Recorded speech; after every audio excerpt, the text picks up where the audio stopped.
Mid-Ohio Sports Car Course officially opened in 1962, but its first major sports car race was in 1963, and it was won by no less a legend than one Ken Miles. In 1994, it began a 10-year run as the home to SCCA's runoffs, and it was the perfect track for a national amateur championship, with pure driving prowess far more critical than the size of one's wallet and engine. It was an absolute hit with racers and fans alike.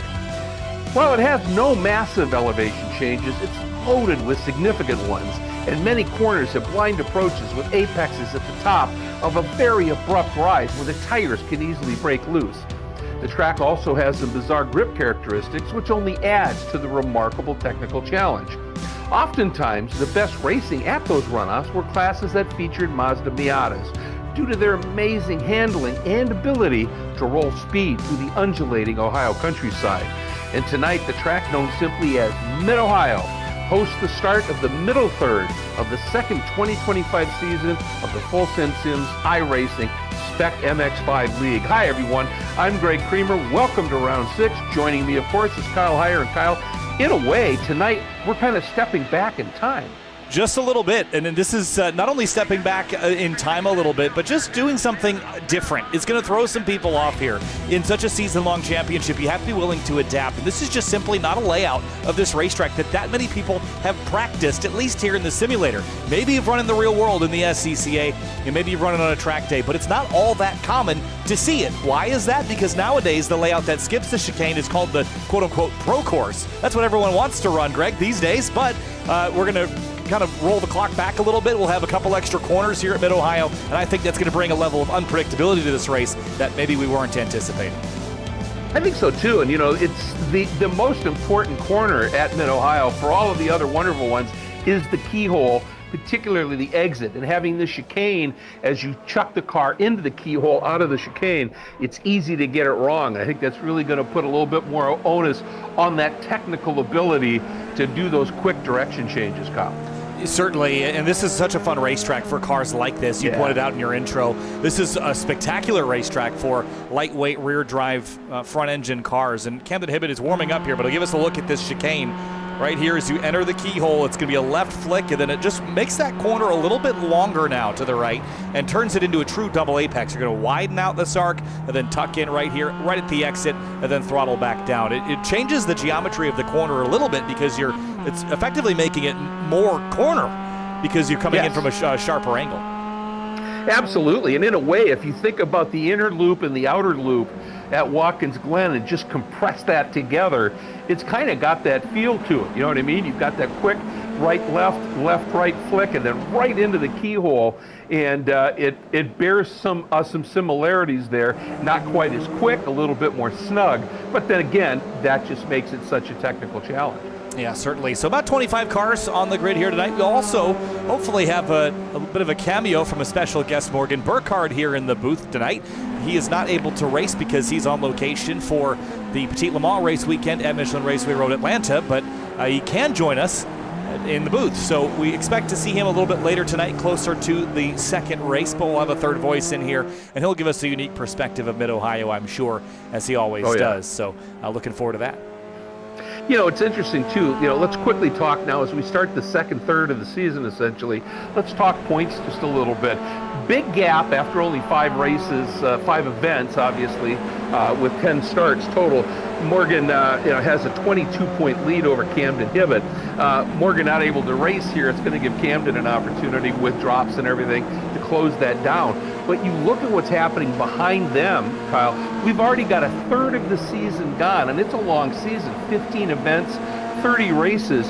The margin behind Camden, 5 points to Beans Forster, only 4 more points to former champ Bryce Pudo, 10 points to an impressive Jake Snedden, 3 to Olivier Piatek, only 4 to Newell and Carson Neal. I mean, basically, from that second spot of Camden Hibbett all the way back to Hayden Manis and even Wanchi Lin, you're looking at 3 races is the margin in the points right now. It's really, really close. It is really close, especially that gap that you mentioned from Olivier Piatek in 6th, basically back to Hayden Manis or Wan Shi Lin in 11th. So 6th to 11th is covered by, what, 12, 15 points? It's really, really close back there.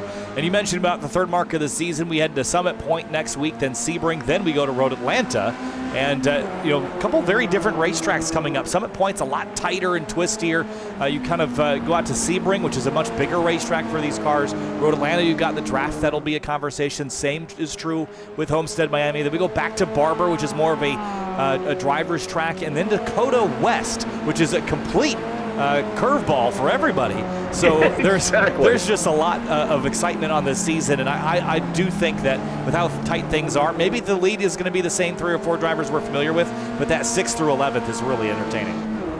I think so, and I think that that lead trio, the way things are kind of shaking out, could also be really tight as we head into those final rounds. You mentioned the Circuit of the Americas West course, and then Sebring, the full course, but the Chicago street track. Now that's going to be another, unique one for sure. And then we've got the surprise event right at the end of the year. So lots to be looking forward to with this great schedule. Love the look that Camden Hibbett's given us on board tonight. He's got a GoPro attached to his head so we can watch his head movement, and he's got triple screens here. So you see him checking his left side mirror there. I love that you can kind of see where he's looking, where he's kind of got his eyes focused. And watch when we come down here to turn 4, he's going to look ahead into the apex. This is a great perspective of what the driver's looking at. There he is, looking to the apex, turning in towards it, now spotting the track out point, and then looking to the left to spot the next apex. Great view on board Hibbett's car. Yeah, it really is. And I'll tell you, this section called Madness, folks, if you're not really familiar with this track, one of my favorite moments being at an event was at the runoffs before I was going to be announcing for the weekend. And I went out and I was flagging right here in Madness. And just, you can see the corner station that just comes up there, nobody at it right now, on the inside. And David Daugherty, who of course is a multi-time champion, was driving a Nissan 200SX, and as he would come up through turn 4, then make that climb to the top of Madness, and the car would just start to drift, and I was so close to him, I could hear him giggling, or at least that's what I thought.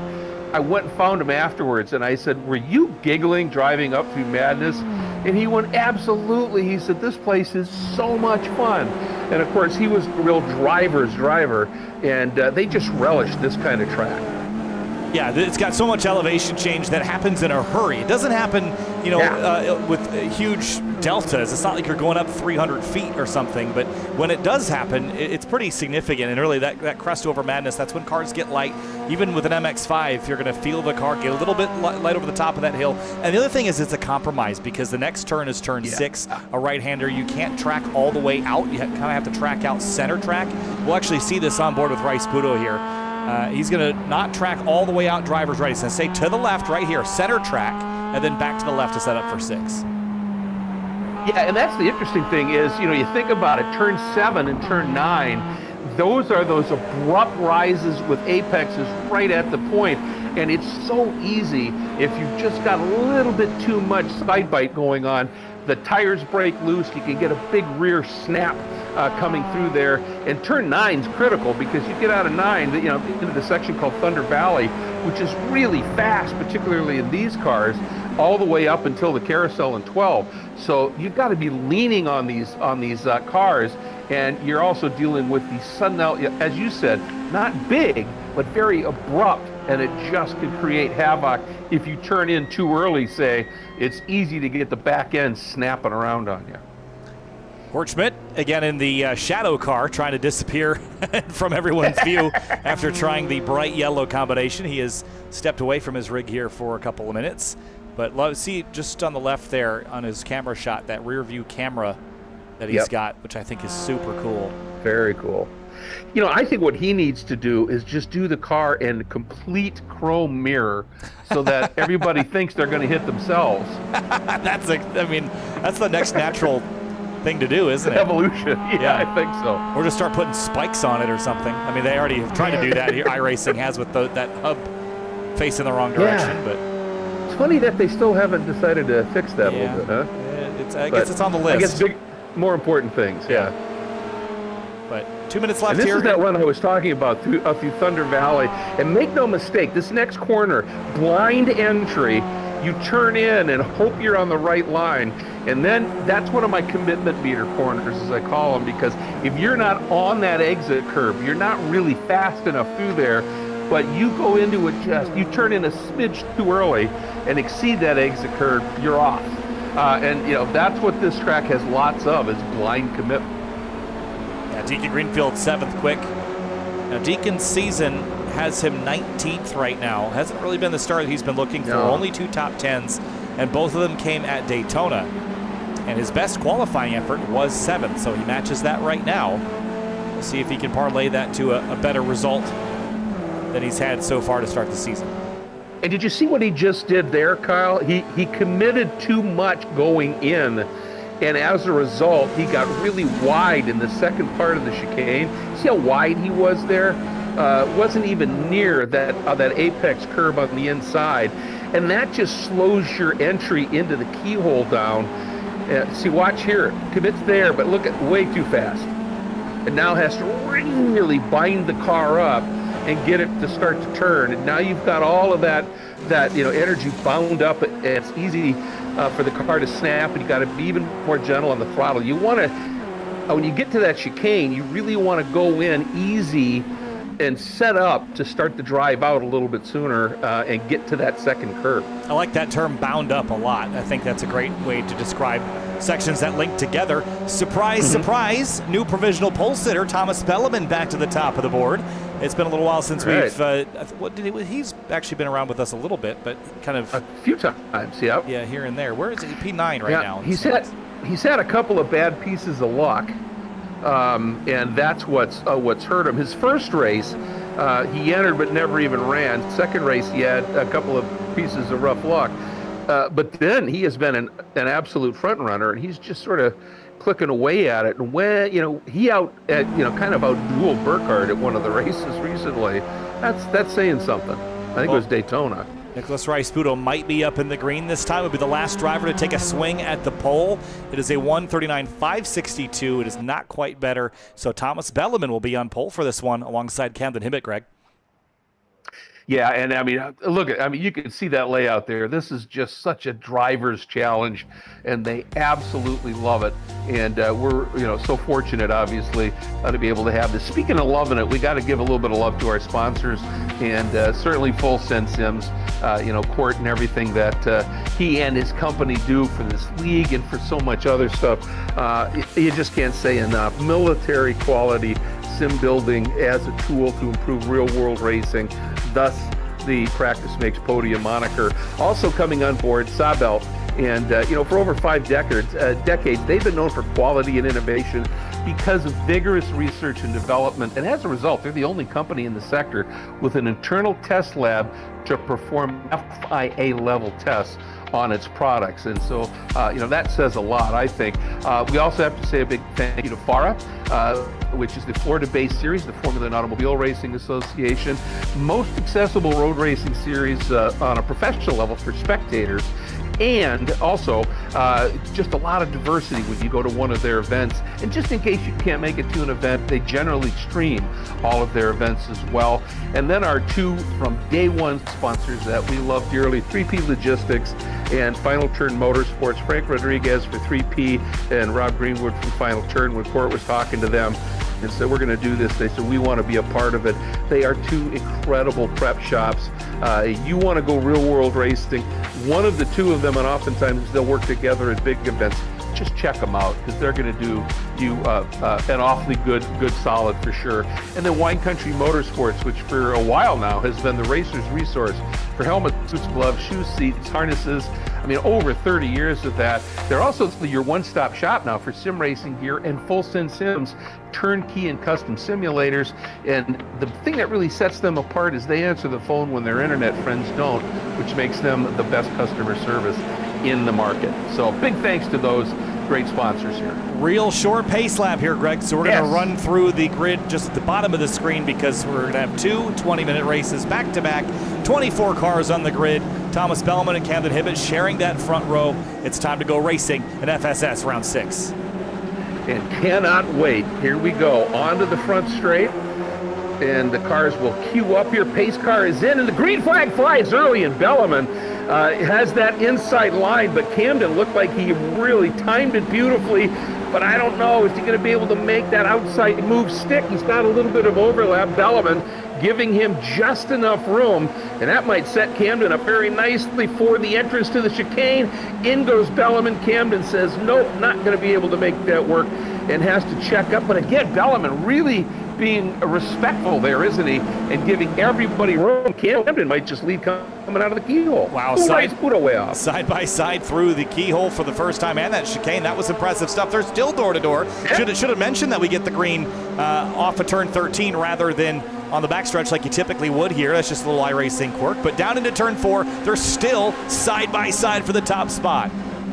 And this is not the new, it isn't a new scan, so it doesn't have that reprofiled banking in 4 here, so you can still make that outside move work, which is what Bellman tried to do, and a little touch there as he was just trying to square up for the next corner, that right-hander, and I think that was totally unintentional, and they touched, and Beans might have an opportunity now to jump into second. This is really tight racing at the top half of the field here for the moment. As you see, touch there. Oh man, Camden Hibbett is just got his mirrors full right now of Rice-Budo and Forster, but they're not done battling for the lead by any stretch. Oh no, not at all. And it was Rice-Budo and Forster there, just had that little bit of a touch, and now it looks like Nicholas, he's as Beans does the wide run, he wants to get the acceleration out, but he left a big opening there, and a really, really nice move by Trace Hans to just jump up and get into Beans. I don't know whether Beans was just too hot into the carousel or if that was an attempt to open it up, but he left that door too wide open, and Trace said thank you. And he's now on the inside lane here. Here's Deacon Greenfield, who's up a spot early on. You can watch these guys go side by side through the chicane. Again, Hans sliding, just understeering off the racing line there. Isn't a lot of camber out there to help you. And now Deacon's going to try to run the long way around. Look at Hans throttle up on the inside, though. Maybe a little touch as they leave the keyhole. Oh man, and that was Trace, that was a great recovery, as you said, from pushing way wide out into the marbles there and still being able to get back inside Beans. Beans is really opening up the entry to these corners, and that leaves you so vulnerable. And so right now, these guys have to say, let's quit this racing here, as Deacon Greenfield has had a great start and is up and dueling there with Jake Snedden. But right now, Beans, Trace, and these guys, they don't want to let that trio up front get away. And they might not, because Hibbett and Bellman are back to battling again, and Rice-Budo's watching all of it from third. Here we go, up into this really, really tricky turn 9. There's that crest.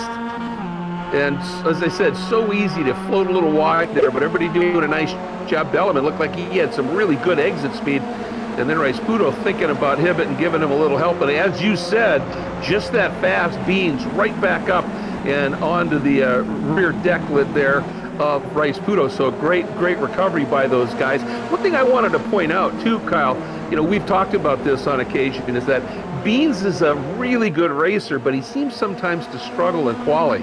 Well, he put up a really good qualifying run here, and instead of having to work through 5-6 cars to get to the front, he started there. This is going to be fun to watch. It really is, and they've been scrappy already. Love the driver's eye perspective that Hibbett's giving us, and his heart rate was up about 115 BPM. That's really high for Hibbett. I mean, everyone knows he looks like he's locked in amber, like some prehistoric insect. It beats once every 3 years otherwise, but he's on it right now.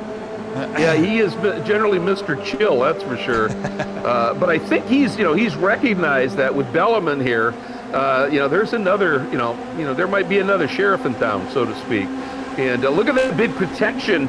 Bellman going way over, and Hibbett went with him, and it's opened up an opportunity for Rice-Budo. Is now Hibbett's got to float out. Now Nicholas down to the inside in that green car. Beans right behind him. But Camden just had enough, and Rice-Budo said, if I force the issue that we're going to touch. But now Trace Hans, we've got 5 cars that have a little bit of a breakaway at the front. They're filling in that gap right behind with Greenfield and Snedden and Manis. It was a little bigger a moment ago, but that little battle they had, Elliot Burton goes for a slide. That little battle they had brought them back in pretty quickly. Not a ton of drafting here at this racetrack, although that backstretch is pretty long. There's just enough to keep you in the fight, but you can drive away if you're put together and clean. Yeah, you really can, you forget that the run from the keyhole down into 4 and into China Beach, that's a fast piece of racetrack, and you can draft a little bit there. If you get it really wrong coming out of the keyhole, you can really lose touch. And remember, even though we've got this new sort of layout through the chicane coming up, the entry to the keyhole, from midpoint to exit, it falls away. So you still have to be really precise on your turn in. You can see there, and that's Hibbett opening that up because he recognized that, used that curve a little bit, and he wants to get a really good run, and he got one. And Bellarmine immediately realized that, Kyle. Look at that big defense move. And Hibbett said, well, I'm going to try it by myself around the outside here as they go through the kink. I like being drivers left here, though, because if you can hang on, you kind of, I know that a lot of the corners after this are right-handers, but you can really make a good move up here on the inside of 5, and I think we're going to see Hibbett try to do just that. Maybe wash over and pinch off Bellamine's entry to 6, just like I suggested, and it's going to push Bellarmine wide. If he keeps overlap, though, the 718 should be able to steal this back. Yeah, and he did, didn't he? He ran a wide line, then straight line to the apex, but that was just a little bit too much distance that he had to run to do that, and as a result, Hibbett had just enough exit speed that he was able to skate through. Big puff of smoke. Is that Snedden? Yeah, it must have been a lockup. I thought maybe he'd lunched an engine, but I think there was some contacts here with Manis there. Oh, yeah. Oh, boy. Both of them. Ooh, Manis having a ride. Yeah. Good job staying onto the beach. Yeah, here's Hayden's onboard perspective here. Well alongside at this rate. And I think he just kind of got pinched there. Yeah. Wow. I don't think Jake realized he was there at that level. No, certainly not. They'll both keep rolling, but it looks like Snedden's coming down to pit lane. Oh, wait, Bellarmine, big sideways slide out of turn 1. Wow, that almost cost him dear. What a save, though. And he lost a couple of car lengths. Let's watch it here. Yeah, I was curious if he got maybe tapped from behind. We'll jump on board with Beans. Oh, right there. Yeah, they got hooked together at the bumpers. That was a scary moment. That was huge save. And one of the things that I'm noticing here in the early going is there's a lot of respect. Let's call it politeness. When somebody's alongside you, for the most part, we've seen a little, the odd touch here and there. But, the guys are generally on exit as Bellarmine looks down to the inside here, are giving each other a little bit of room. I don't think we're going to see that in the last 5 minutes. I think, and there's Bellarmine, Rice Puto, was that a little bit of a touch? Because Bellarmine suddenly just went way wide. He's plummeting. Yeah, this is not going the right direction for him. Just dropping like a stone at the moment. And Trace Hance is on the outside. That will allow Forster and Rice Puto to take up second and third. Look at all the gravel everywhere from, I think that was Manis coming back on course. It's a mess, like my cat out of the litter box. But, more contact there. That time Hance and Bellman's just getting run over there. Yeah. This whole lap. Yeah, it's been a rough lap. But look at Deacon thinking about it, going into the carousel here, trying to stuff it up around the outside of Bellarmine. Couldn't get it done, but Deacon, this is one of the best runs we've seen him have as of late. Right to the front. We know he's capable of it, and he's putting a good one together here. Now this trio of Hance, Bellarmine, and Greenfield, kind of same thing we were talking about. If those guys up front don't start racing each other hard, they've got to not race each other hard, just try and catch that train again. See Deacon now picking up that much tighter line. Ooh, little stack up there behind Hance as they turned in for the keyhole. Everyone had a great reaction to avoid running into each other there, but it's about a second from Hance up to Rice Puto for third. And Beans all over the back of Hibbett here. Hibbett protects just a little bit. Beans had a really nice run. And, I watched Paul Tracy, and it used to be called the Tracy line right here, that outside line. I saw him on race starts and make outside passes there. And in the American Le Mans Series, a couple of prototype drivers do great stuff around the outside there. And Beans trying to take advantage of it, but Hibbett will just not give up that nose of overlap. See what happens here, right? So Hibbett again got a really nice run, even though he had a tighter line there, Kyle.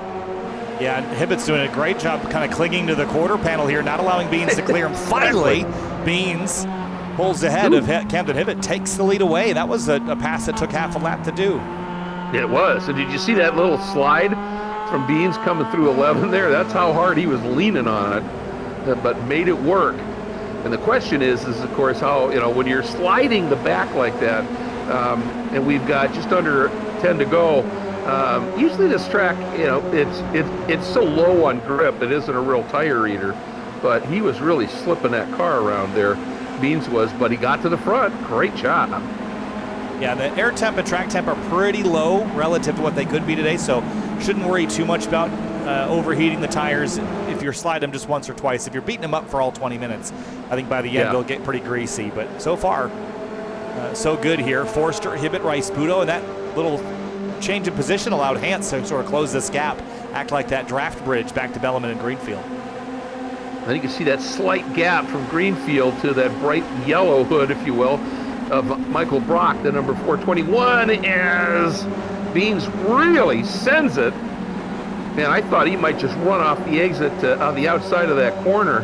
And now Hibbett pops out of line, thought he might try and surprise, do a straight to the apex kind of move, but elects the better of that. And just those little jukes and moves, are bringing, as we talked about, that next group coming right back and being a part of this. And Brock, Anderson, they're not that far out of this either back there.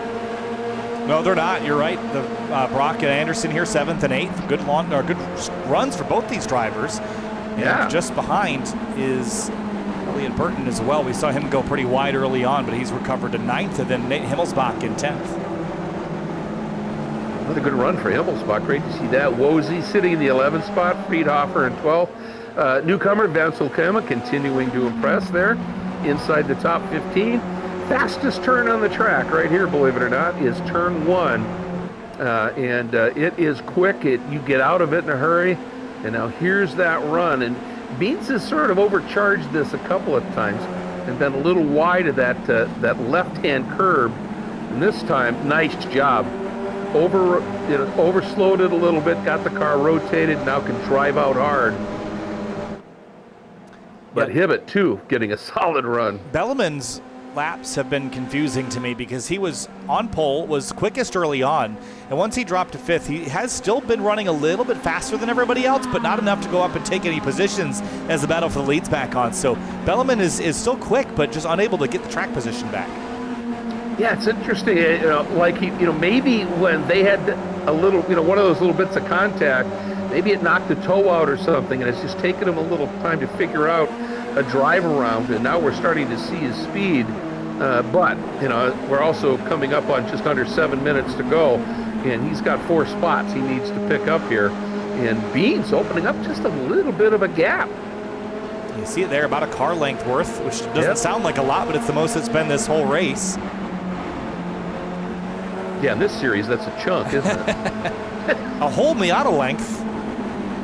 Yeah, that's unheard of. I mean, you might as well build your future home on the real estate between them at this rate. But exactly. 6.5 minutes to go, and we got Belleman's on board as well. Kind of see what he's dealing with right now. Look at him laughing. He's giggling. Having a good time. He is having fun. Either that or he was listening to the broadcast and hearing my terrible joke about building a house in the gap between the leaders, but that could be too. Could be that too. Yeah. Trouble for Dylan Lee, turn 1. Ooh, yeah, big go round there. He was right behind. Oh, he straddled the curb there, and that's what got him turned around. Yeah, that's the pit exit curb, and climb that at the wrong time, and that's exactly what'll happen. So that's cost him a fair bit. But Michael Brock he and Greenfield are right there now, and they've sort of dropped Anderson. I think Anderson, I'm not sure exactly what happened, but he suddenly lost about a 1.5 seconds. Yeah, and the last lap time shows that. So not exactly sure what had happened, but a couple of positions. And now this angry little swarm is coming up on some traffic. Oh, watch Camden up the inside. That was a late lunge. Yes, it was. Oh, gosh. And, so close. Tucks back in. And then Camden floating out there a little bit. Now, that early turn in, is that going to hurt him on the exit? Because it doesn't take much.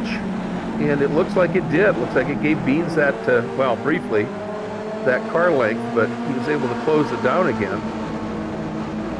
Just amazing Here we go. me. I mean, when you talk about racing on the internet and how fast everything has to work, where you can be this precise and slot into gaps that are inches wide and not have any sort of latency or bubbles around the cars. I mean, you have to really give it to iRacing for being able to race with margins that close and sending data across the country in real time. You do. And you also have to give it to Sawyer Richards, who just went through the straight pro line through the chicane to not get in these guys' way as they came up there. That was a real class move by Sawyer, so I want to make note of that. But looking backwards at Beans, woo, Bryce Budo. Really trying to straighten that chicane out and using a little grass to do it. I think that's camouflage for the green and black 03. There you go, exactly. They won't see me over here. He's camoed in, and he's going to try the outside of 5. That's a hard line to make stick unless you have overlap going into turn 4. Yep. All right, here we go, down to the bottom of Madness. Now up through this crazy little section. Ooh, it's easy to overrun the exit there of 8 and get yourself really messed up trying to set up in 9, and everybody doing a really, really nice job. And impressed here with Michael Brock and Greenfield. Brock getting around Greenfield now, but they're both hanging on to the back here. But now we got just over 3 minutes to go, and up front, gloves are coming off here with, 3 laps maybe, or is it going to be 2 to go? It will be at 1:40. It'll be 2 laps to go this time. All right, here we go. Camden showing the nose, and then checking up, trying to get Beans offline, and he may have done it. Beans did miss that apex. He was about 2 feet off, and Camden's now coming up. He's got a little bit of overlap, but he's going to really have to do something special in the chicane and wasn't close enough to do that. And that time, Beans really nailed the line through the chicane. Look at Belleman, underneath Hans. That's moving up and going for that 4th spot. He's got it. He's out of time. He needs to go. Yeah. If he wants even a podium, he needs to dispatch Hans and get one more. And Hans got a pretty nice run, kind of riding the rim at the exit of the keyhole, so it's not done just yet, although it does look like advantage Belleman in the braking zone for 4. Yeah, unless Hans can really ramp that outside line, which we have seen people do. It's a big commitment. He's got to get that overlay. He's there. He's going to stuff it up the inside, up at the top of 5. Belleman again, that big wide swing, and then drops it down. Hans trying to stay with him, and Belleman has to give him room. That was a nice job by Hans. Belleman's still really in the better position, but Hans using that outside and not giving it up this could, if he can stay on track here, he might have a shot in 11. This is 3/4 of the lap side by side, and they're still incredible. not giving in. Oh, contact, and there goes Belleman. Was that a touch, you think? There was a touch there, unfortunately. He got it back straight. He'll drop to 8. Yeah, he did. But unfortunate there. Coming to the white flag here, Greg, 1:30 to go. That's another mega save by Belleman. White flag, 1 to go. And Beans Forrester hanging on over Camden Hibbett and Rice Puto. He's in a champion sandwich. No, he's not. He's leading 2 champs, I should say. And here we go. You can see Beans, little protective line. And I always wonder about doing that, because what you've done, you've led. How many laps has he led here? And then you protect going in somewhere, and it can really slow you down on the exit. And Camden got a nice run here, and they might have, now as Camden goes to the outside, Rice Puto is going to get a honking double draft. Oh, this is great for Hibbett here. I think he's in the right spot. Yep, I agree. To answer your question, Beans has led 6 laps, Hibbett just 2. Beans giving a little bit of a hip check, but not too bad. Look at that piece of paper between them. And does Beans have the space? Camden, yeah. Beans just sort of released off the brake. Oh, look at this touch, and here comes Rice Puto to the outside. What a savvy move by Nicholas. If he can keep it here. It's all about Hibbett not running him wide, and he didn't. Beans trying to figure out, who do I go with? Boy, for Rice Puto, he's got to do something magical through 11 here. as he's going to get trapped. Look at this, 3 wide going into the carousel. Hibbett off the track, bounces back on, 3 wide into the carousel. It's Hibbett to the inside, but Rice Fudo is going to try an attack there.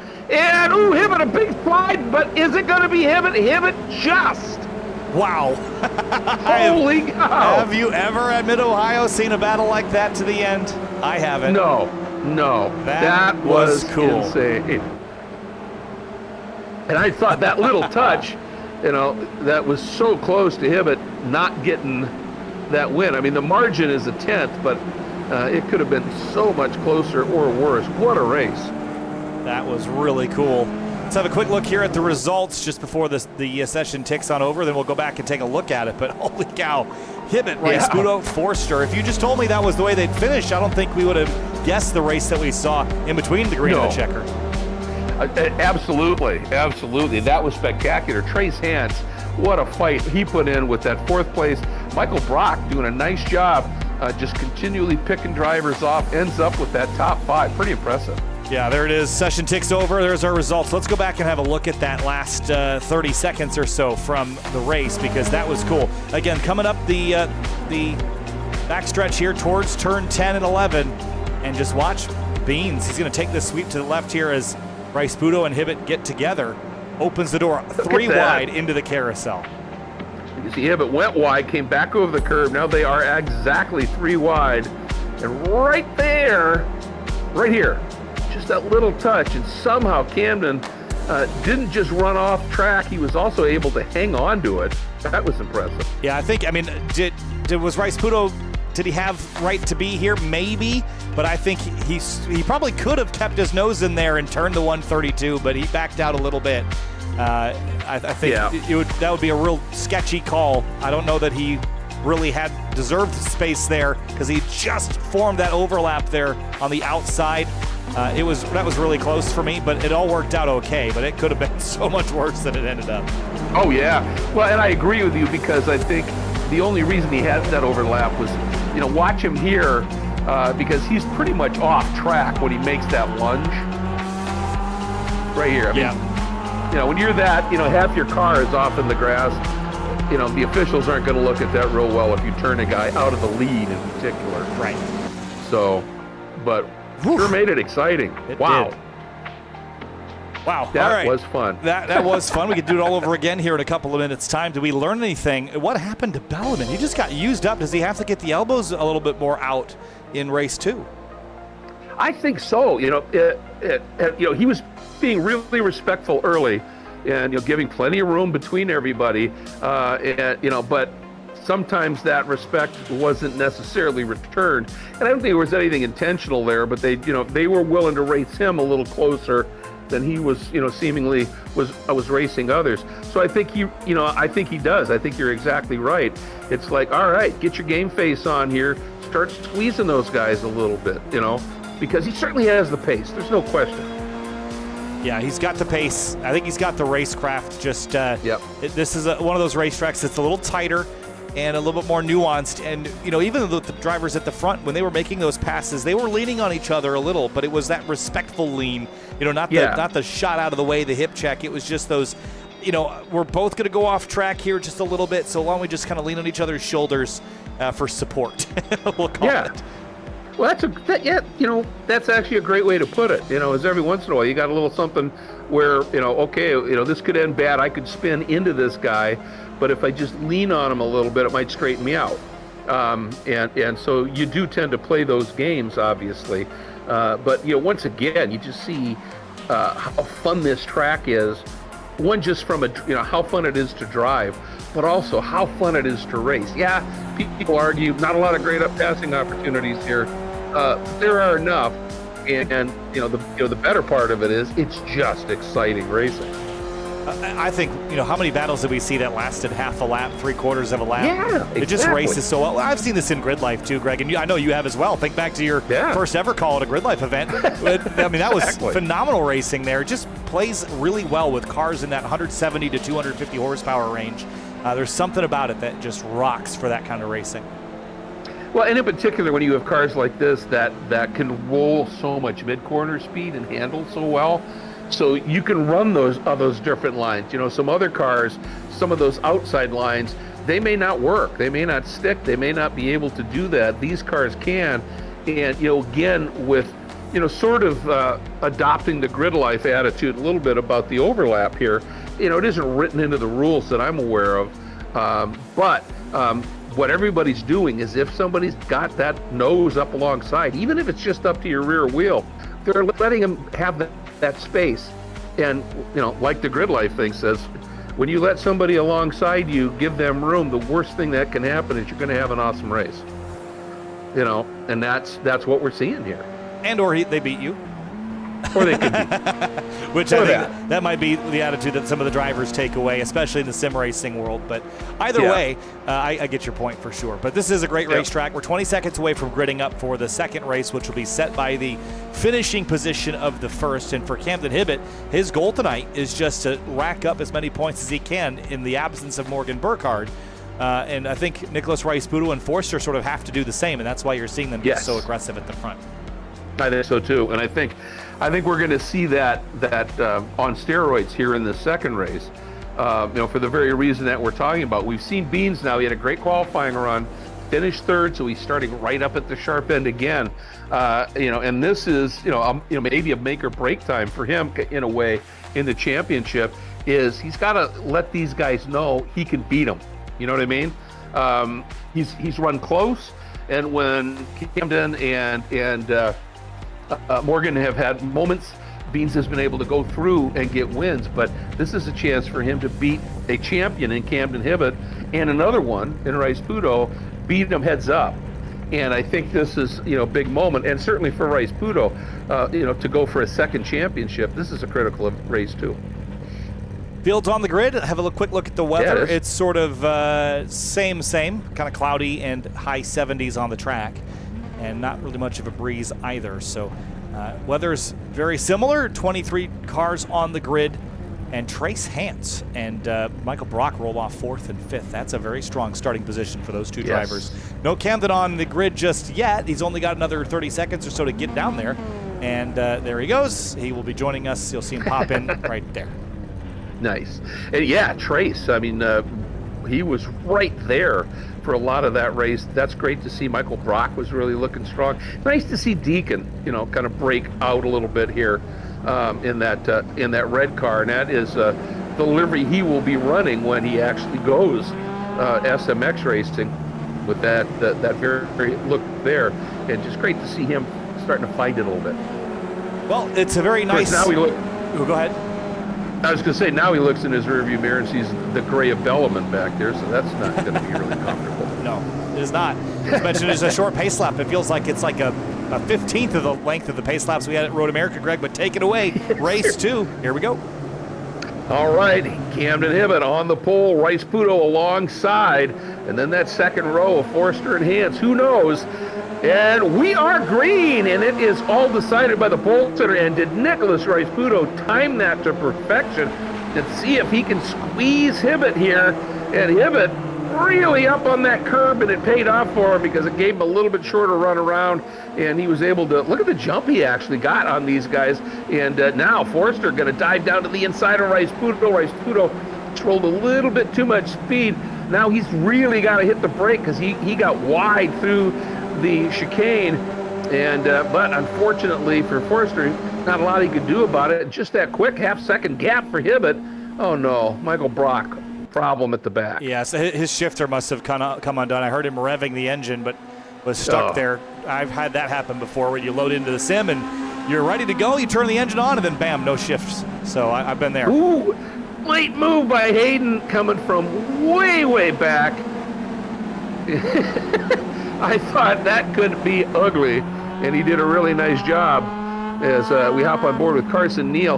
And I hated to see what happened to Carson in that first race because it was showing that he didn't have much of a finish, but he did have a decent finish, and he was quick in practice.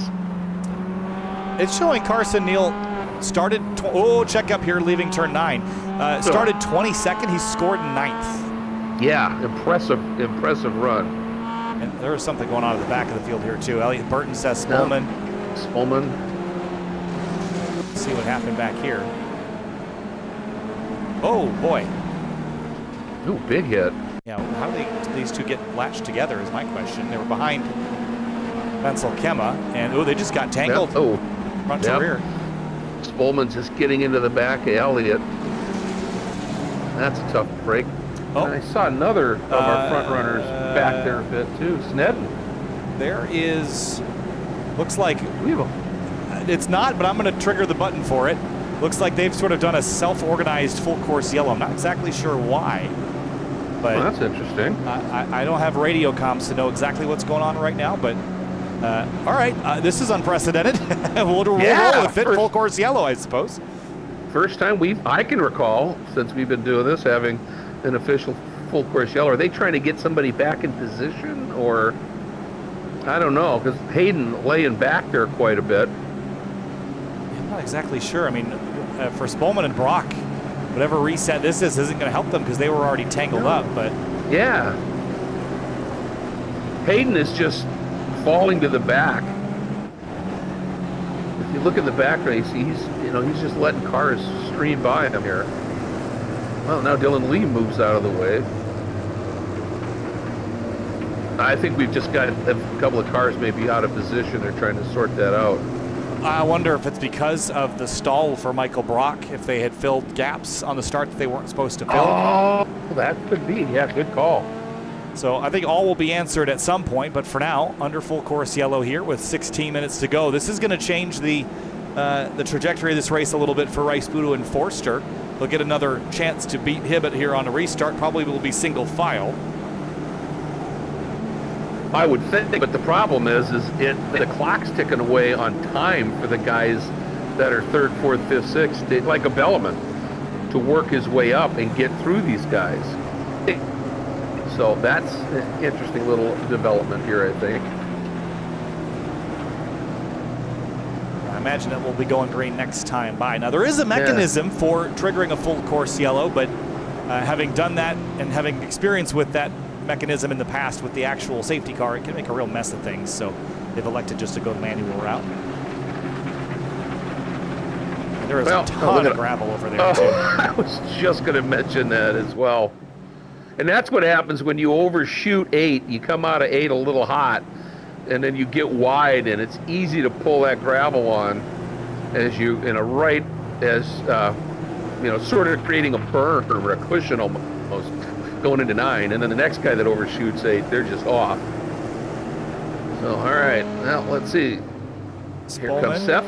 And Michael Brock back in the field here now. Whatever they had ailing them is sorted now. So I imagine we'll see Camden accelerate, leaving the final corner. We'll be back under green with 5 minutes less than we had to start. Well, all right. That's going to amp the energy up here, I would think, just a little bit. And here we go. Camden into the carousel still. Warming tires, psyching them out. Maybe one more? Oh, another lappy yellow. See everyone weaving, building some tire temp. Yep. Vansel Kema's on the pit lane. It couldn't fathom what that's all about. Jake Snedden, too. Yep. Jake suddenly had an issue in the back. I don't know why he ended up. I mean, so he's going to get going. So at least these guys can get to the back of the pack. I mean, they're going to be, tail end Charlies for sure, but at least they're not going to go down a lap, I don't think. Yeah, and at one point I had access to the steward's room to see what was going on, but I don't anymore. So, we're just like real world, Greg. Sometimes we're a little in the dark up here in the booth. Yeah, exactly. It's just like the real thing. It's training grounds for everybody. Absolutely. Man, if I had a nickel. Yeah, no kidding, huh? What was this flag for? Yeah. Well, it'd be interesting. Maybe we can get, if they're listening, one of our officials to hop in at the end here and tell us what this was about. Look, so Rice Budo is just now. Michael Brock is retaking what I believe to be his starting spot. Oh, okay. So again, this would sort of lend some understanding as to why the restart. And they've picked up their pace a little bit as well. Yes, and Brock started in what, 5th, I think. That's where he finished, so Not making any further moves, so. All right, well. We can't make sense of it. Curiouser and curiouser, but we're going to hopefully go racing here. Yeah, they're looking very much single file now and very bunched up. And as soon as Hibbett takes off, we'll be back under green. Here we go. Through turn 11 and headed back around to the carousel, Greg. And as soon as Hibbett gets on the loud pedal, 12 minutes and 45 seconds left to go. All right, and it's going to be interesting because normally you go right at where you're at the acceleration point before anybody else can quite grab the throttle. Well, let's see what he does. And, yeah, I thought he'd go a little bit sooner than that. Maybe he has to wait for the green, though. No, there isn't a yellow to have a green, but there it is. The black has just stopped at the back again as we go green. Yeah, so back underway here, and look at the mid-pack here. It is a mess back here. 3 wide, there's Court Schmidt on the outside. He's going to get back to single file. There's the 2-car of Dylan Lee trying to go middle 3 wide. That's not going to work. That's a big squeeze play. And Deacon Greenfield, that was a solid restart for him up into 5th. Doing a nice job. Of course, he finished 6th, so he wasn't that far out of it to start with. Carson Neal right there, that blue car with the yellow roof. We know he's got some speed. Wozy running just a little wide and putting it back on track, doing a nice job up front. It's Hibbett with Rasputo glued to him, a little gap to Forrester, then Hanson Greenfield. With only 11 and a half to go here, Kyle. Oh, look at Van Silkema on the brakes on Himmelsbach. That's for 10th. Real deep lunge into turn 4. But yeah, you're right. I mean, we're almost halfway through this race. It's that definitely shortens the amount of time you have to execute any sort of strategy. Here we go, up and over. Oh, that tricky little turn 7. Here's 8, and now 9. These two guys having a good scrap, and a good run by Jim Friedhofer sitting here just outside of the top 10 as well.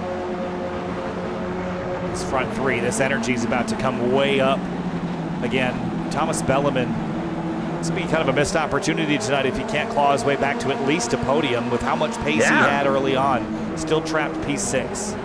Yep, and Ian Anderson in the 147 right behind Belleman in that sort of white top but purple and yellow bottom car. He's having a really solid run, sticking right with this queue up front as Rasputo running a little wide. The exit 1 and into the chicane we go. Well, a couple of drivers poking out of line here. Oh, man. On Court. Wait, Court saw him, and look how wide Court ended up going. Look at that look. Look at the tongue out. I know. Stay on the track. Stay on the track. Stay on the track. That's called focus tongue. I'm guilty of it myself. But all right, when you're into it, you gotta get your that. It helps, Greg. I pick up 3/10 every time I stick the tongue out. For sure, you use every tool in the quiver. That's for sure. It's like Lightning McQueen. Yeah, exactly.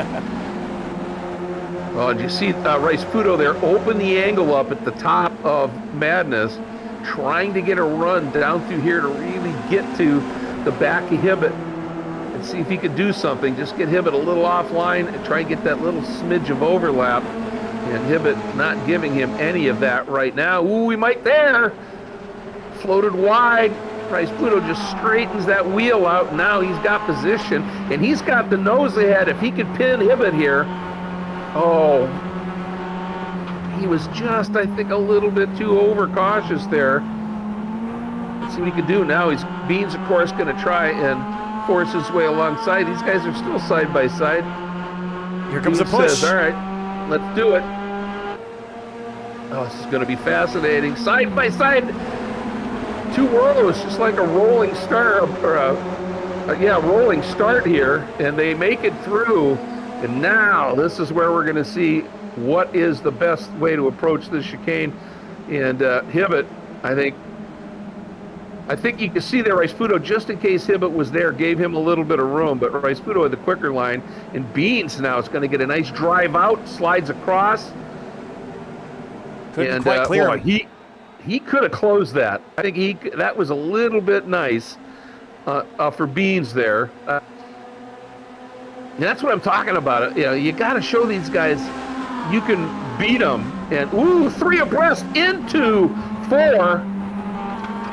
Oh, Beans floats out wide. That cost him a bit.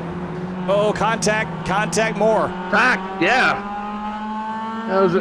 Those are those just help me not spin bumps, though, right? A little bit. The front to rear ones are always a little concerning, but exactly. They went in there 3 abreast, and again, Hibbett had such a good run at the exit of the keyhole that I don't think Beans wanted to slide across the nose. I agree that he could have cleared Hibbett, but he left that door open, and it cost him a spot. Yep, absolutely. And I'm sure, he looked at his mirror, and it, might be, it's a little tough to just look at this, Ian Anderson getting through and making the move now on Bellarmine. So something's gone off here for Thomas, because, awfully quick and quality, easily ran right at the front, was consistently running some of the fastest laps in the race, but just cannot deal with this traffic well. Yeah, not going his way for sure. No. This up front, Rice Pudo leads now. Hibbett, Forster, all the days that they needed to have in order to close the gap to Morgan Burkhardt when he's not here. But yep. The reality is that they're all going to be giving up. If someone had a really good round, they could come out of here leading the points or tying Morgan Burkhardt. But if you're sort of trading the points equally, you're kind of inhibiting all of your abilities to run them down. Yeah, that's a really good point.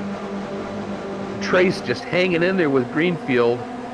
They're in that little bit of a gap, but it's really because Ian Anderson and Bellarmine are working each other over here. And Hibbett trying to pop to the outside, but Nicholas just floated a lot of speed through the turn 4, and it really didn't work for Hibbett there. Now working that curve. Here's up through 7. Here's 8. Just listen to where they're picking the throttle up, and man, they are aggressive. Even with that little abrupt jump there, in these cars, you just get to that throttle so early, don't you? Yeah, you got to boot the throttle and just steer it with your feet, because you can't really wait on the nose to come around. You'll be just way slow down the straightaways. Whoever gets back to throttle first and doesn't run into the grass, and sometimes you can run into the grass a little bit, whoever does that first is going to win this race. Yeah, and because of that long caution at the start of this, we're at 5.5 minutes to go here, so here we go. Look how aggressive Hibbett is using that curb. You can see Pudo stays well off of that pit exit curb, an apex curb, but Hibbett just climbs it. You got to be careful with that, because we've seen what it can do if you hook it wrong. Ooh, speaking of hooking, did you see that move and touch?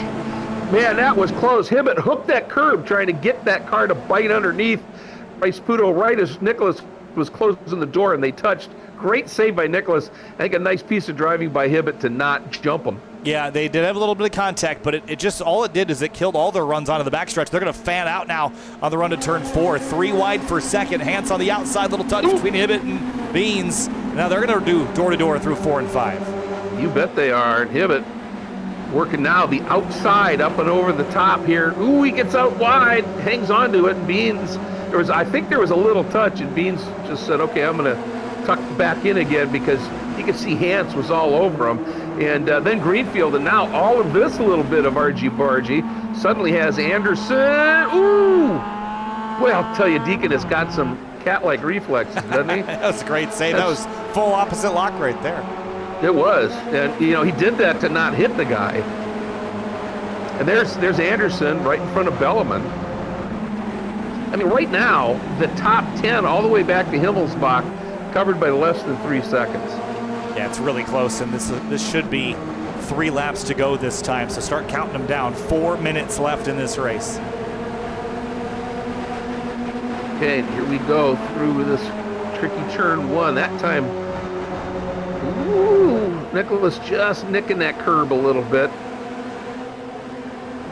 He's protecting the entry into the chicane, but now you got to get it woed down right and not float wide here, which he does. Trace really opened that up. If he had only been a little bit quicker, closer to Forster, Trace may have had something to do there, but he just wasn't quite close enough. But let's see what this draft does here. Now here we go, Hibbett coming in. And look at him. He wants inside, and Rice Pudo not going to give it to him. And now Camden going to ramp that outside. Dangerous place and this for... is where Nicholas. Oh! Yeah, because that's where we often have seen Rice Pudo open that angle up. And that time, Hibbett floated a little wider and kind of took a little bit of that mojo away. And now, Beans trying to keep that overlap, and Rice Pudo having none of that and slides across. And Deacon Greenfield for look fourth. At Deacon. Oh, touch. Jeez, couple of big saves there. Belleman now has cleared Anderson and is attacking just that fast on Deacon. Coming to 2 laps to go now. 2 minutes, 24 seconds left. It's a dogfight here for fourth and for the third through first spot. Now, this is incredible. Once again, Hibbett leading from Rice Pudo. Beans in third, a little bit of a gap now, back to Trace, about 3/4 of a second as he leads Greenfield and Belleman. Interesting seeing, Rice Pudo.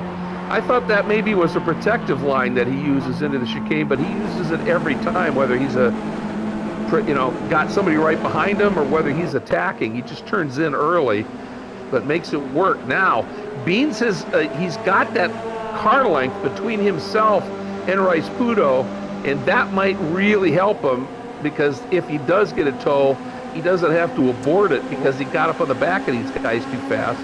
Look at Rice Pudo up the inside at turn 4, lunges in deep alongside Hibbett. Hibbett a little bit crossed up there, but man, rolled nice speed. But look at Rice Pudo again fighting, trying to get that overlap, and he couldn't swing out quite like he wanted because Beans was there. That cost Beans just a little bit. He got trapped out wide, but again, Hans just not in position to try and do something. Greenfield crossed up, coming through 6. That was fun to watch. Look at this grouping. This is awesome. Top 8 covered by less than 2 seconds right now. Coming to the white flag this time, and it'll be 1 lap to go, 2.2 miles to sort this one out. All right. Well, Hibbett is leading. Is that where you want to be, or do you want to be back a little bit? I think on this track, I think you'd just as soon be in the lead and try and force somebody to take it from you. If I'm Camden Hibbett, I want to lead. If I'm anybody else, yes.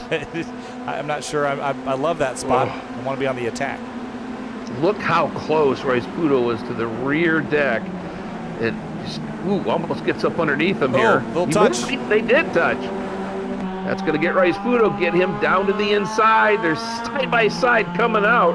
And Beans is behind, I think, Rice Pudo. Nope, he's now drifted back over. I think Beans is still trying to figure out who do I go with here. They're all punching a big hole. Trace Hance has an opportunity as well.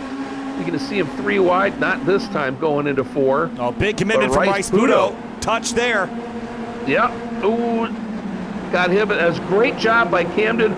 Beans trying to square up. We're 3 abreast We're 3 abreast.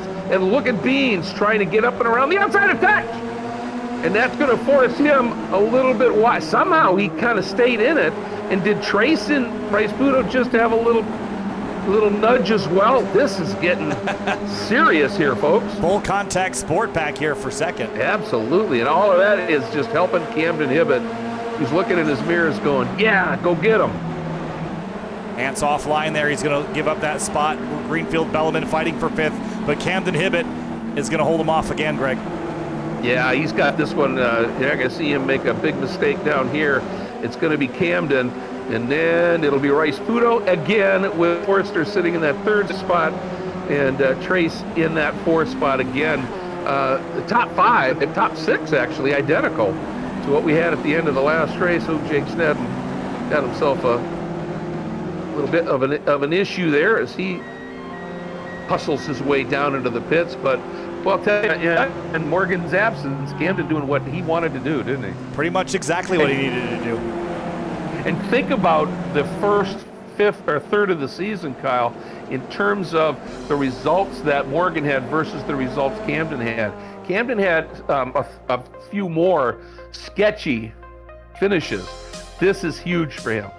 Yeah, really needed to knock these off closer to his drops, and I think 2 consecutive wins will gather you a lot of momentum as well. So this is exactly what he needed. Rice, Budo, and Forster, man, I think it all came down to racecraft there at the end. I don't think their pace was all roughly equivalent, but the choices that they made were not the same, and I think that was the difference.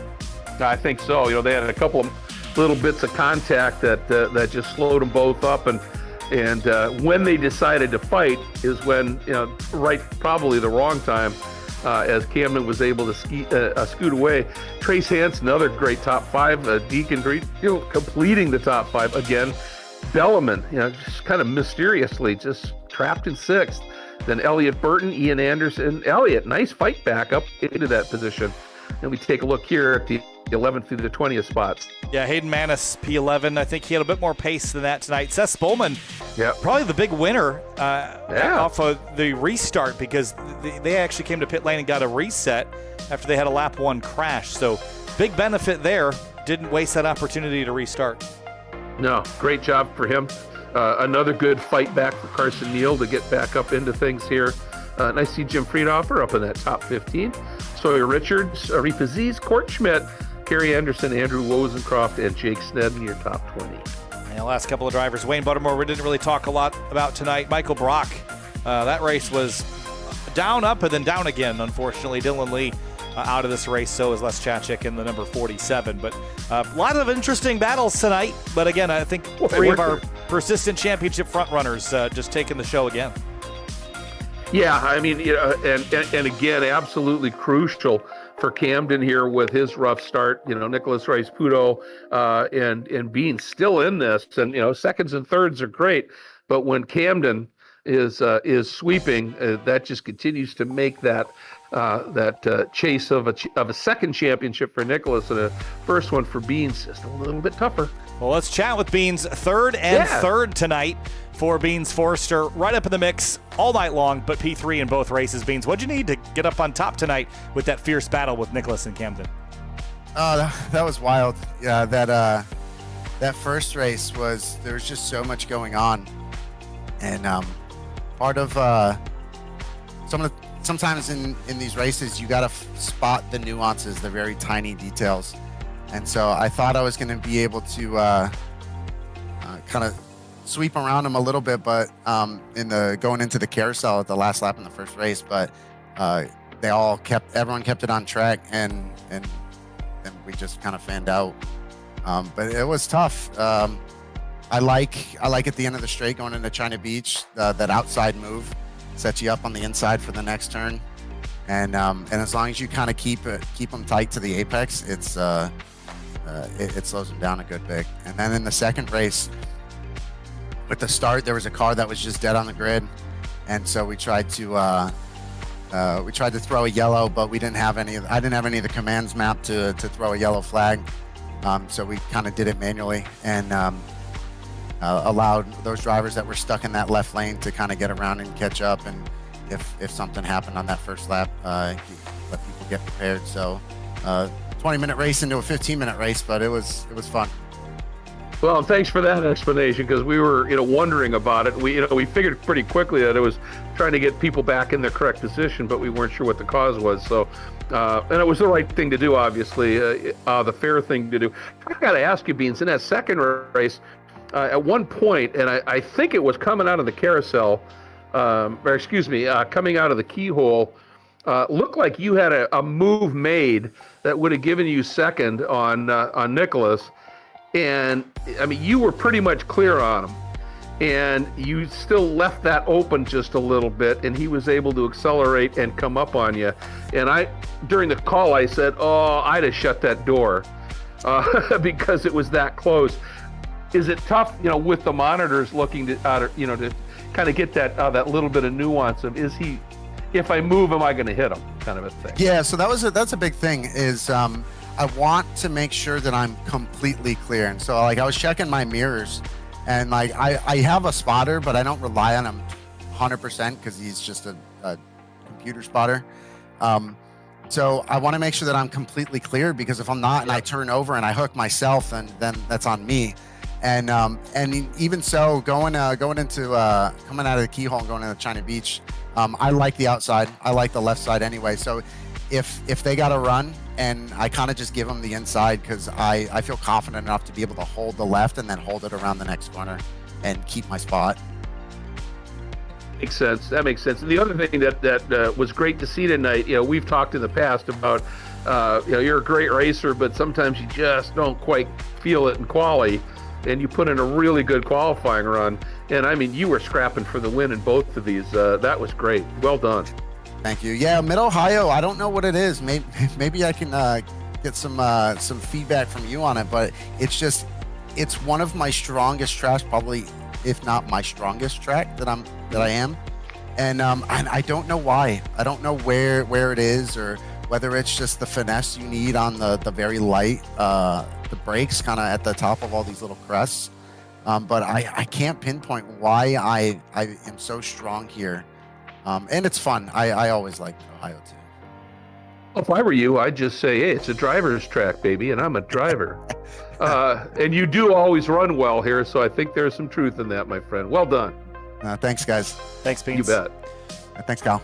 Let's chat briefly with Deacon Greenfield, because he was up in P5 tonight, which is a best for the season for you, Deacon. Congratulations. Got a little rough and tumble out there off the windscreen the last couple of laps. How'd you carve your way through to your best finish of the season? Yeah, really, really good fight tonight. The competition was super close. Mid-Ohio, especially with the chicane, really brings that. I had the pace. Me and Trace really had like the same pace, and they were fighting so much at the front, so it really enabled us to stay right there and be that close. But yeah, super props to all the guys tonight. It was just super, super tough. Just like inches of clearance. Well, speaking of that, I was going to say, we were with you on your onboard camera a few times, and it was as exciting as the racing on the track, because we just happened to be with you a couple of times when you had to do a couple of big checkups to not get into them. One of them, the car snapped sideways. And I said it. I said, this dude's got cat-like reflexes, man. That was spectacular. To not get into the guys in front when you were in those tight queues. Yeah, I had a really good run there, and I didn't want to take anybody out. So, I figured, just it would be better to slide the car a little bit and fight another day rather than trying to cause an accident, stay in it. So. That was a close one. I knew. I think Belleman behind said that he saw the white smoke, so I'm interested to see how that looked on the broadcast. But yeah, just another really, really close call. But that's just what you get out of SMX. No, it's great stuff, man. A two fifths. Really, really happy for you. I know you had a little bit of a rougher start to the season than you would have liked, and man, you came good today. Well done. Thank you. Thanks, Deacon. All right, let's see. Next on the list will be Nicholas Rice-Puto tonight, who finished in second in both races. So it was third both races for Beans, first both races for Camden, and Nicholas P2 and P2. What'd you need? I need a bigger track. It was too tight. It was really close. A lot of argy-bargy, but a lot of fun. Credit to Camden. He put the car in the right spot, and if you're leading here, it's very hard to pass. So credit to him. Well, you gave it your all at the end of that first race, coming out of the carousel, half the car in the grass, trying to get up the inside on that last turn. I tried to drive him off a few times. I did. I mean, that's all you can do here. Yeah. Well, you can see that, and I mean, you gave it your all. Both of the races were absolutely fascinating, and of course, that second race with that long caution, it turned it into a lot more of a sprint.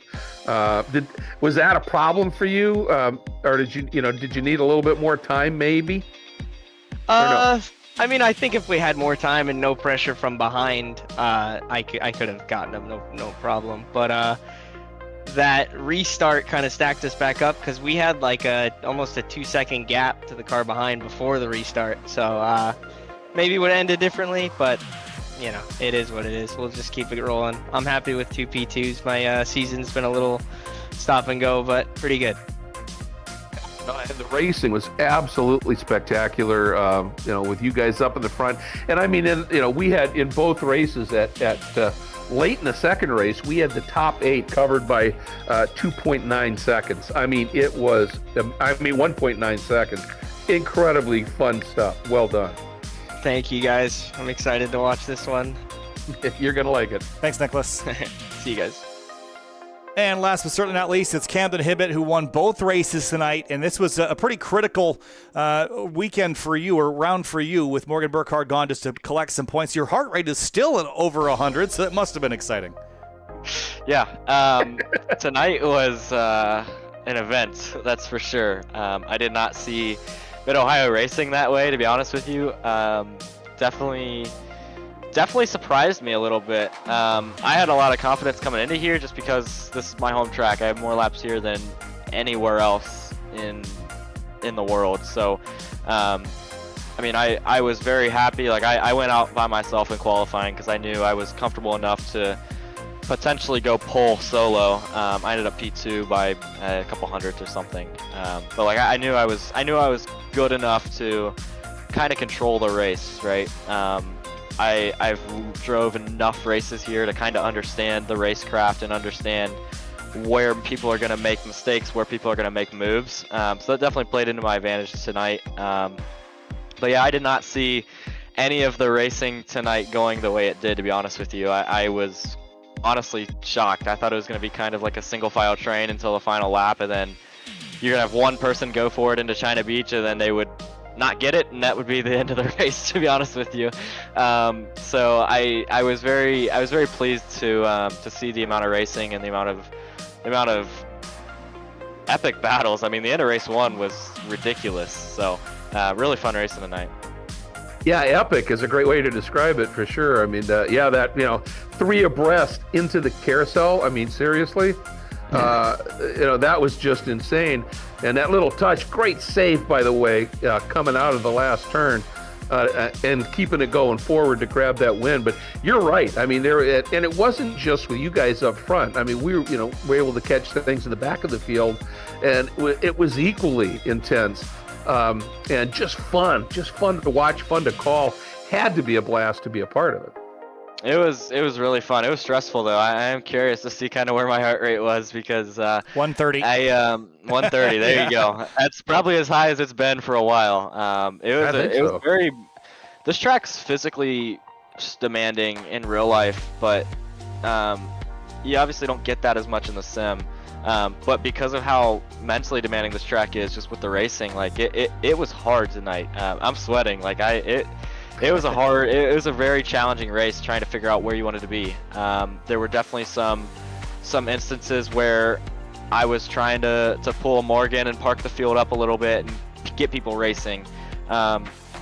It's so hard to break away without having some help from behind you. Very rarely with the field of talented drivers we have, like you're not going to just drive away from somebody in a single file line. Like you have to get them racing behind you for a couple of corners if you want even a chance of driving away from the field. I knew that was a possibility tonight with my experience here, but I didn't get a chance to build that gap up quite enough.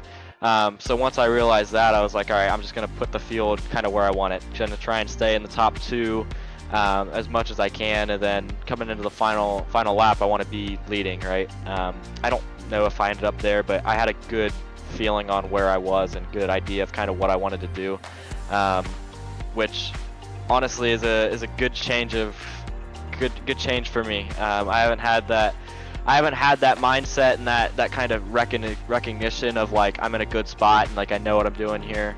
I know what I want to do for really this whole season. It's been a really rough start to the season for me. Mentally, my pace has been a little bit off of where it has been in the past.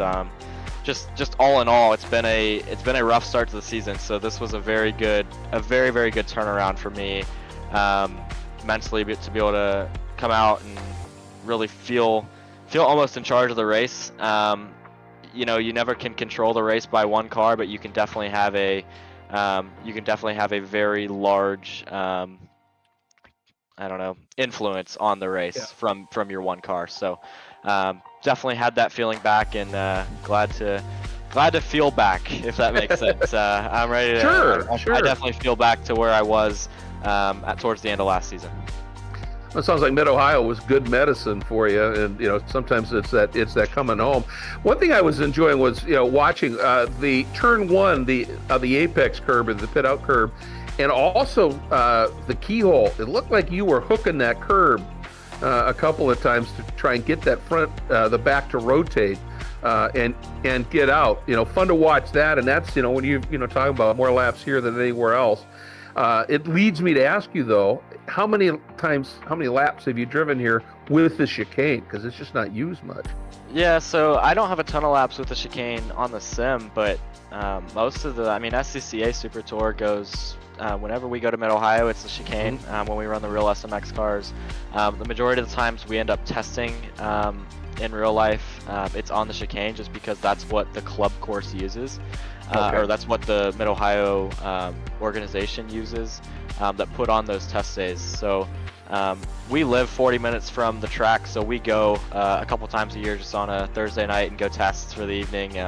Most of the time it is on the chicane. So you saw it a couple times where I would pull to the inside, set somebody up, and the line is to go about a car length to a car length and a half off the apex once you get through the keyhole.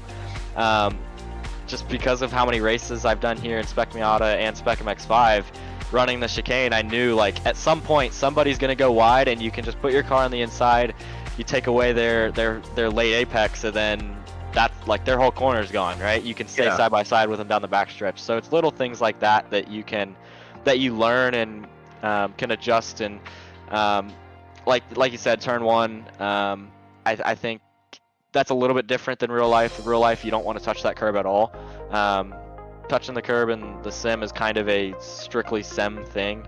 But the keyhole, you definitely ride all that curb to try and get the car to rotate. This track is naturally tight. It's very hard to get a car free here, so the more rotation you can get, the better. So it's all these little intricacies that you learn as time goes on. But for me, with the amount of experience I've had here, definitely been taking notes. Last thing I want to add real quick, thoughts on the camera view? Do we like it? For you guys watching, leave a comment on YouTube. I don't know. I tried something different this evening, so I wanted to try it and see, kind of get your guys' thoughts. It's going to be a work in progress on optimizing it, but I think it was a good start for an hour-long last second project. So I thought so, Kyle. I think it was great. I loved it. Yeah. Well, cool. That'll probably be something we continue then, if you guys like it. I think it's cool to be able to see what the driver sees, right? It's something that you can't see very often, especially in real life, and we get the chance to do it in the sim. Let's take advantage of it. So I appreciate it, guys. We will see you guys next week. Absolutely. Thanks, man. Great event. Appreciate it, guys. Thanks, Camden. All right, Greg, wrapping things up here from Mid-Ohio Sports Car Course. This place rocks. It always has. It probably always will. There's just something about it, the way it races with these cars. It was fantastic to see. But we've got some great races upcoming on the schedule. And next week we head to sort of a home track for many in the kind of the Eastern Seaboard, Summit Point Raceway. I'm looking forward to going back there. I am too. I've enjoyed that track. To me, it's got it kind of reminds me of Willow Springs with trees. You know what I mean? It's got that same kind of flow to it, and I really enjoy that. And on that end, we want to remind everybody, obviously, that that event is next Tuesday night, October 14th.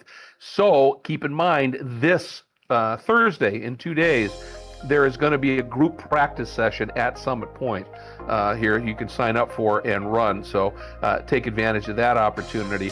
But that just continues the swing of some absolutely amazing venues that we have unfolding as we are now into the second third of this second season for 2025 of SMX. Obviously we need to say, as always, a big thanks to Court Schmidt and the everybody at Full Send Sims that take part in this and are part of the program for the league, and also for building just these remarkable sims. Sabelt, again, just remarkable what they do. They are visible at the highest level of motorsport, from F1 to IMSA, and it all is with absolutely great reasons. FARA, the Formula and Automobile Racing Association, Again, pro racing, but extremely accessible, low cost for spectators. Not too bad for drivers and competitors either. A lot of diversity, and it's Florida-based primarily. You can check it out. They've got an event coming up in a couple of weeks. And of course, from the very get-go, Final Turn Motorsports, Rob Greenwood, just front-running chassis builder that's partnered with some of the best engine builders in the Spec Miata and SMX class. And of course, 3P Logistics, Frank Rodriguez, tailored trackside support and logistical support all the way through. And Wine Country Motorsports, best customer service in the business. If you are in need, they have the largest combined inventory of premium race gear brands in the country. All of them contribute, as does Finian DeCuna with an absolutely great job as always with the cameras. And of course, my partner Kyle doing an absolutely great job. I'm Greg Kramer. We will see you next Tuesday from Summit Point.